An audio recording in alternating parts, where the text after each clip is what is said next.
Hello everyone, welcome to this video course. इस course को हम लोग शुरू करने वाले हैं हिस्ट्री से। हिस्ट्री के बेसिक्स को हम लोग एनसीईआरटी से कवर करेंगे क्लास 6 से। एनसीईआरटी के बुक को हम लोग एज इट इज़ करने वाले हैं। आप चाहें तो एनसीईआरटी का बुक लेकर भी बैठ सकते हैं नोट्स बनाने के लिए। एनसीईआरटी के पूरे बुक को हम लोग लाइन बाय लाइन कवर करने वाले हैं। आपकी सुविधा के लिए वीडियो में एनसीईआरटी के पेजेस भी डाले गए हैं। Okay, then let's start with chapter number 1। NCERT Standard 6 Chapter 1 What, Where, How and When chapter का टाइटल है। तो कहानी की शुरुआत करते हैं रसीदा के क्वेश्चन से। रसीदा बैठ के न्यूज़पेपर पढ़ रही थी और तभी उसकी नज़र एक हेडलाइन पर जाती है। वहाँ लिखा था 100 years ago। वो सोचने लगती है, कोई इतने पुराने बातों को कैसे जान सकता है। हम लोग कैसे जानते हैं कि कल क्या हुआ। उसके लिए आप रेडियो सुन सकते हैं, टेलीविज़न देख सकते हैं या फिर अखबार पढ़ सकते हैं। लास्ट ईयर क्या हुआ अगर आपको ये जानना है तो आप किसी से पूछ सकते हैं, लेकिन 500 साल या 1000 साल पहले क्या हुआ उसके बारे में हम लोग कैसे पता लगा सकते हैं। चलिए जानने की कोशिश करते हैं। क्या पता लगा सकते हैं हम लोग पास्ट के बारे में। लोग क्या खाते थे, कैसे कपड़े पहनते थे, कैसे घरों में रहते थे, हंटर्स की लाइफ कैसी थी, हर्डर्स की लाइफ कैसी थी, farmers, rulers, merchants, priests, crafts persons, artist, musician and scientist, इन लोगों की लाइफ कैसी होती थी। हम लोग इस बारे में भी पता लगा सकते हैं कि बच्चे कौन से गेम्स खेलते थे, वो लोग कौन सी कहानियाँ सुनते थे, कौन सा नाटक देखते थे, वो लोग कौन सा गाना गाते थे। लोग कहाँ रहते थे। नर्मदा नदी के बैंक्स में लोग 100-200 हज़ार साल पहले से रहते हुए आ रहे हैं। स्टार्टिंग में जो लोग वहाँ पे रहते थे वो लोग गैदरर्स थे। गैदरर्स कौन होते हैं? जो चीज़ों को गैदर करते हैं, जो अपना खाना गैदर करते हैं। उन्हें अपने आसपास के एरिया में होने वाले फल, फूल और बाकी चीज़ों के बारे में पता होता है और वो लोग उसको इकट्ठा करके रखते हैं। उनमें से कुछ लोग हंट भी करते थे, मतलब जानवरों को मारते थे खाने के लिए। प्रेजेंटली ये रिवर गुजरात और मध्य प्रदेश में है। अब बात करते हैं सुलेमान और किरतार हिल्स के बारे में, जहाँ वीट और बार्ले को सबसे पहले उगाया गया था आज से 8000 साल पहले। वहाँ लोगों ने जानवरों को पालना भी शुरू किया था, जिसमें भेड़, बकरी, गाय ये प्रमुख जानवर थे और वो लोग गांव बना के रहते थे। ये हिल्स सिंध और बलूचिस्तान के बॉर्डर पे है। अब बात करेंगे गारो हिल्स के बारे में, जो कि नॉर्थ ईस्ट में है, और विंध्यास के बारे में, जो आपको मिलेगा सेंट्रल इंडिया में। ये वो प्लेसेस हैं जहाँ एग्रीकल्चर डेवलप हुई थी। यहाँ चावल सबसे पहले उगाया गया था। इसके बाद हम लोग बात करेंगे इंडस के बारे में और उसके ट्रिब्यूटरीज के बारे में। ट्रिब्यूटरी क्या होता है? जो मेन रिवर होता है, उस रिवर से जुड़े हुए जितने छोटे छोटे रिवर्स होते हैं उनको ट्रिब्यूटरीज कहा जाता है। 4700 साल पहले इंडस और उसके ट्रिब्यूटरीज के बैंक्स पे सिटीज़ बन रहे थे। इसके 2000 साल के बाद सिटीज़ गंगा के किनारे और कोस्टल एरियाज़ में भी बनने शुरू हो गए। पहले गंगा के साउथ एरिया को मगध कहा जाता था, जो प्रेजेंट डे बिहार में है। अभी मगध एक बहुत बड़ा राज्य हुआ करता था और वो लोग बहुत पावरफुल थे। कंट्री के बाकी हिस्सों में भी किंगडम्स बनाई गई थी। लोग ट्रैवल भी करते थे एक राज्य से दूसरे राज्य के लिए, लेकिन रास्ते खतरनाक होते थे क्योंकि रास्तों में आपको मिलेगा पहाड़ियाँ, बड़े पहाड़, रेगिस्तान, नदियाँ, समंदर। लेकिन यात्रा तो करनी होती थी। कुछ लोग रोज़गार के लिए यात्रा करते थे, कुछ लोग बाढ़ और सूखा से बचने के लिए करते थे। कभी आर्मी को ट्रैवल करनी पड़ती थी, कभी व्यापारी लोग यात्रा करते थे वैल्यूएबल गुड्स को लेके, मतलब कीमती सामान।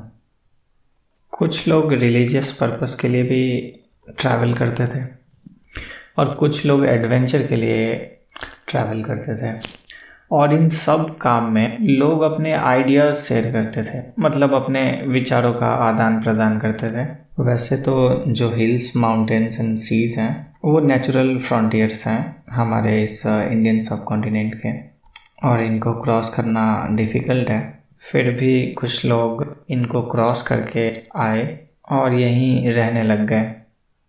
इन्होंने हमारे कल्चर को और बेहतर बनाया, और ये बहुत सारे टेक्नोलॉजी लेके आए थे, जैसे कि नए तरीक़ों से पत्थर पे कुछ उकेरना, नए तरह के म्यूज़िक को कंपोज करना, कुछ नए तरह के खानों को कैसे पकाते हैं उनकी विधि।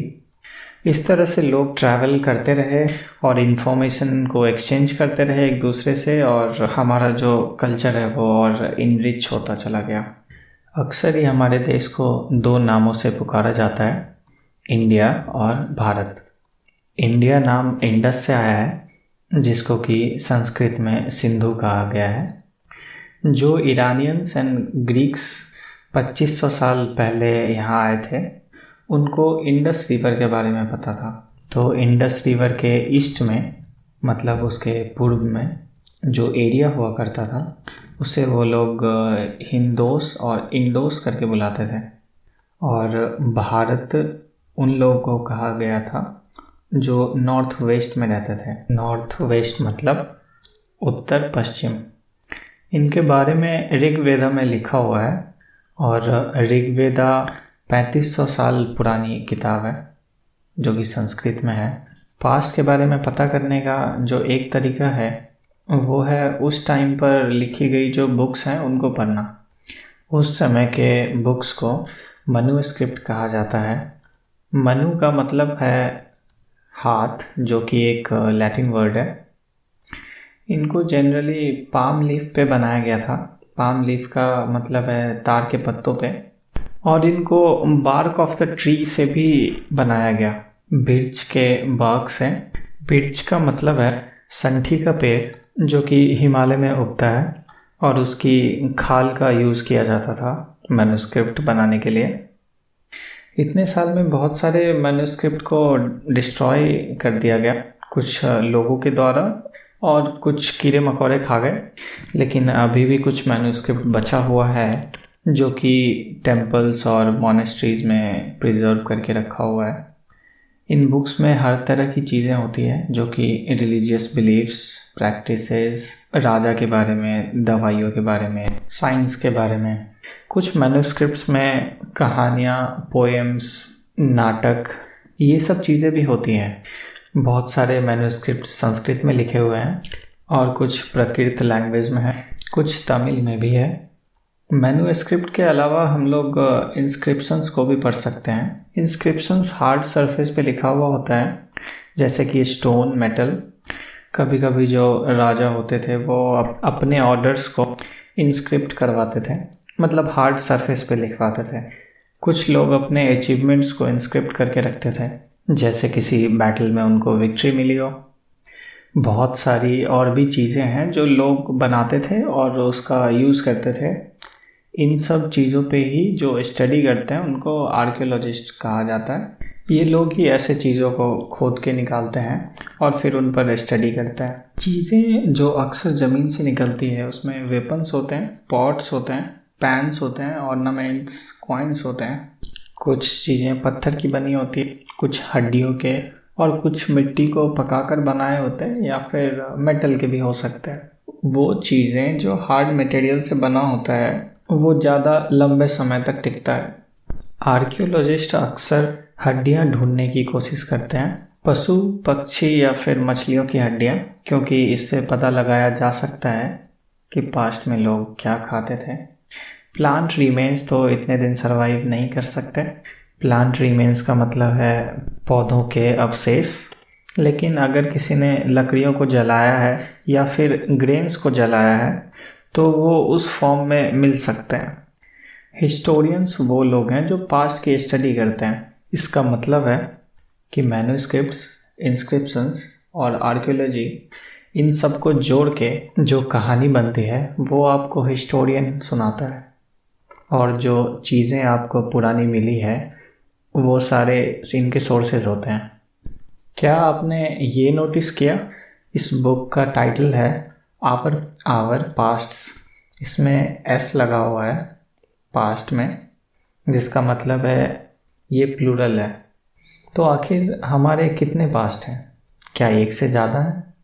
तो इसका आंसर ये है कि अलग अलग जगह के लोगों के लिए अलग अलग पास्ट है और अलग अलग ग्रुप के लोगों के लिए भी अलग अलग पास्ट है।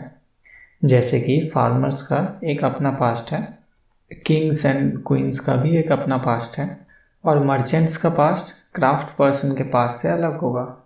ये आज के वर्ल्ड में भी होता है। जो लोग अंडमान निकोबार आइलैंड्स पे रहते हैं वो लोग अपनी मछलियाँ खुद पकड़ते हैं, शिकार करते हैं, जंगल से खाना और लकड़ियाँ चुन के लाते हैं। और वहीं जो सिटीज़ में लोग रहते हैं वो लोग इन सब चीज़ों के लिए आसपास के गांवों पे डिपेंड होते हैं। और जहाँ तक पास्ट की बात है तो जो राजा लोग होते थे वो अपने विक्ट्रीज़ को रिकॉर्ड करके रखते थे। वहीं जो किसान वगैरह होते थे वो क्या करते थे और कैसे जीते थे ये सब बहुत कम रिकॉर्ड में है। तो हम कह सकते हैं कि सबके लिए पास्ट अलग अलग था। वैसे पास्ट में डेट का क्या मतलब है? अगर आप किसी से डेट पूछेंगे तो वो आपको बताएगा day, month, year, 2000 and something. ये जो ईयर्स हैं इनको एक्चुअली काउंट करना स्टार्ट किया गया जीसस क्राइस्ट के बर्थ के बाद। जीसस क्राइस्ट क्रिश्चियनिटी रिलीजन के फाउंडर हैं। उनके बर्थ से पहले के डेट में बीसी लगाते हैं, जिसका मतलब है बिफोर क्राइस्ट। 200 बीसी का मतलब है 200 years before Christ, Jesus Christ के जन्म से 200 साल पहले। 500 बीसी का मतलब हुआ 500 years before Christ, Jesus Christ के बर्थ से 500 साल पहले। कहीं कहीं आपको ईयर के बाद एडी लिखा हुआ भी मिल जाएगा, जिसका मतलब होता है एनो डोमिनी। एनो डोमिनी एक लैटिन वर्ड है जिसका मतलब है in the year of the Lord. Lord यहाँ पे क्राइस्ट को बोला गया है। कभी कभी एडी के बदले सीई को यूज़ किया जाता है और बीसी के बदले बीसीई को यूज़ किया जाता है। सीई का मतलब है कॉमन एरा, जो कि कॉमनली चल रहा है अभी, और बीसीई का मतलब है बिफोर कॉमन एरा। वैसे इंडिया में हम लोग ये सब यूज़ नहीं करते थे। इस तरह के फॉर्मेट्स को इंडिया में 200 साल पहले ही लाया गया है। उससे पहले हम लोग जो अपना है वो यूज़ करते थे। कहीं कहीं आपको बीपी भी लिखा हुआ मिल सकता है।